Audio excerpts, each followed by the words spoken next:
Je suis dans le canyon du Cotahuasi et en fait je suis venue en famille. On est en train de monter une grande montagne. On est presque au bout parce que de l'autre côté il y a des ruines Inca qui très peu de gens connaissent.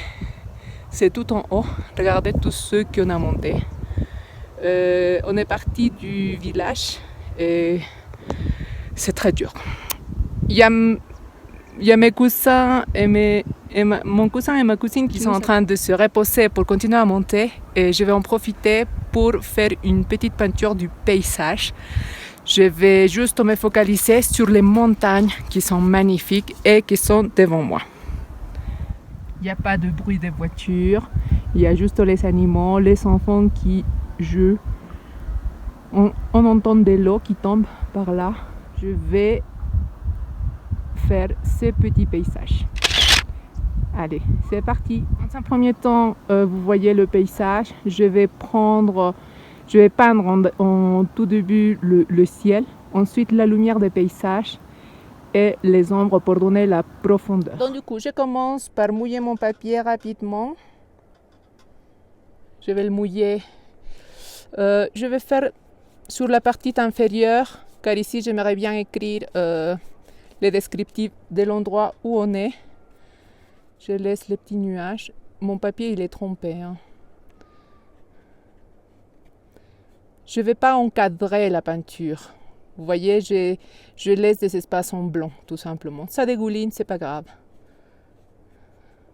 Si vous voulez donner un petit peu plus d'intensité, tout simplement, vous venez à la recherche d'un bleu plus foncé et vous posez un petit peu. Je vais travailler la lumière, le ciel encore un petit peu plus. J'avoue que j'observe et en fait après je vois plus trop parce que je sais qu'il y a un ciel, je sais qu'il y a des nuages, je sais que le ciel il est très bleu. Mais je sais aussi qu'il y a des gens qui arrivent et il faut que je finisse vite.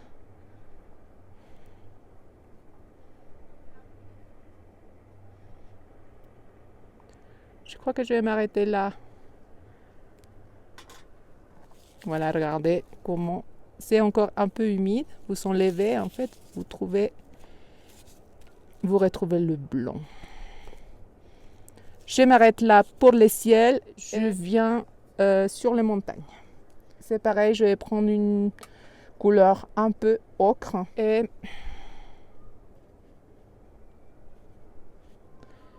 je vais m'en charger de la lumière.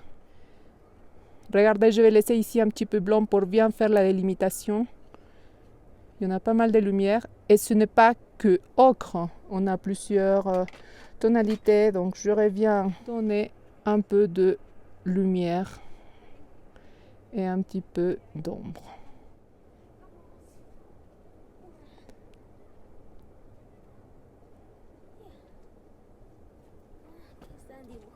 Si, je vous présente notre guide. Voilà, c'est un enfant qui habite dans le petit village qui est tout en bas, qui nous emmène aux ruines que je vous ai racontées. Bon, on va continuer avec la peinture. Donc par ici un petit peu de lumière, par ici un petit peu d'ombre.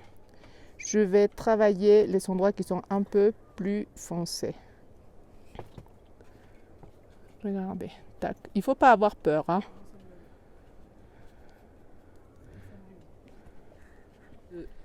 Foncé par ici, tac, un peu, voilà. Si, ce papel. C'est un peu vert. Je fais l'ombre.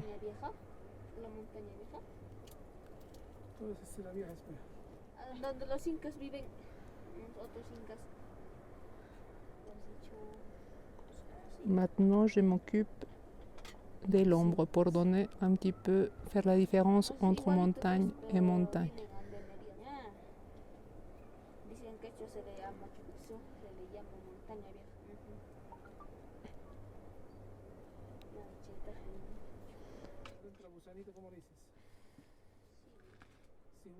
Et ici, je vais faire quelques petits arbres.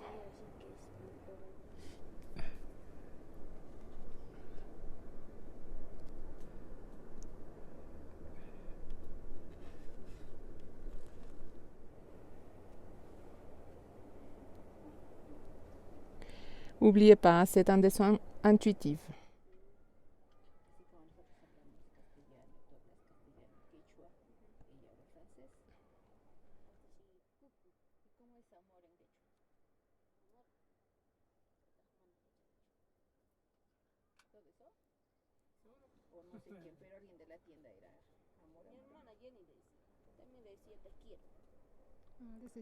Je vais dessiner un peu mieux, même si c'est pas tout à fait ça, mais c'est pas grave. Hein. Un peu de ombre pour faire ressortir cette montagne-là. Ici, il y a des petits.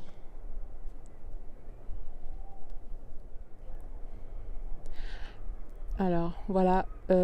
Maintenant, je pense que je vais laisser comme ça parce que déjà, vous voyez, il y a à peine 10 minutes que se sont écroulées et je n'ai plus de la même lumière. Voilà. Je vais l'améliorer un peu quand ça sera sec. Pour le moment, j'ai juste peint une impression, quelque chose que j'aimais, j'ai observé et je suis passée directement à la peinture sans trop me poser des questions. C'est peut-être pas exactement tel que je le vois, mais en tout cas, déjà, ça m'a fait hyper plaisir de le faire. D'autres, je l'ai fait très très vite parce que vous voyez bien, la lumière, ça bouge tout le temps. Et aussi, je l'ai fait très vite parce qu'il y a des gens qui avancent et il faut que j'avance aussi parce que je vais me perdre. Ici, je vous montre ce que j'ai travaillé déjà sur place.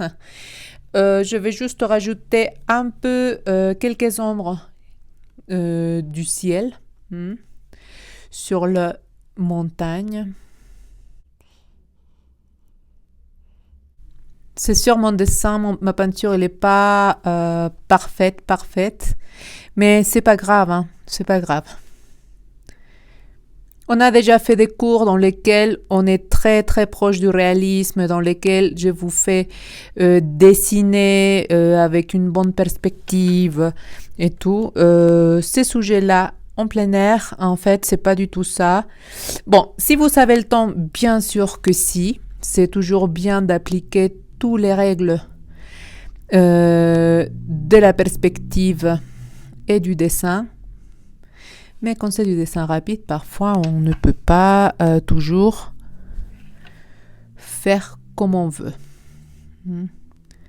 Je vais faire deux petits traits qui vont représenter un petit peu, vous savez, les Incas, ils faisaient beaucoup de l'agriculture en terrasse. Donc, partout au Pérou, on retrouve des terrasses. Selon l'altitude, ils pouvaient cultiver différents produits. Différentes pommes de terre, du maïs. Donc ici aussi, mais je ferai beaucoup plus petit parce que c'est très loin. Donc c'est pas la peine de... Voilà, je ferai juste quelques-uns pour donner cette impression.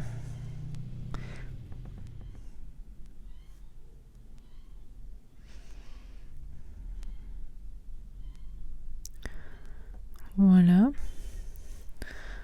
Un peu de vert. J'étale un peu et je fais disparaître. Je ne suis pas obligée d'aller jusqu'au bout du papier. Hein. Bon, en tout cas, c'est ce que je souhaite. Donner un petit peu plus d'ombre.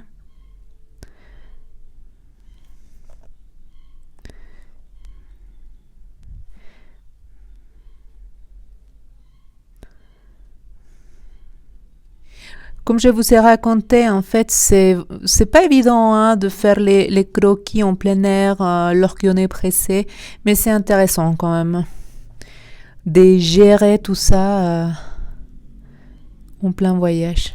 Après, il y a toujours la possibilité d'améliorer le croquis à l'hôtel ou à la maison. Je vais m'arrêter là. Donc voilà, j'espère que cela vous a plu.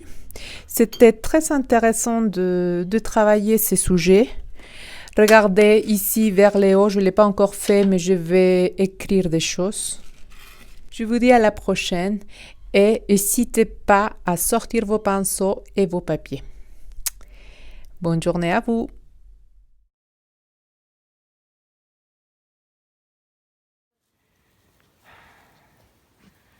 Regardez ça.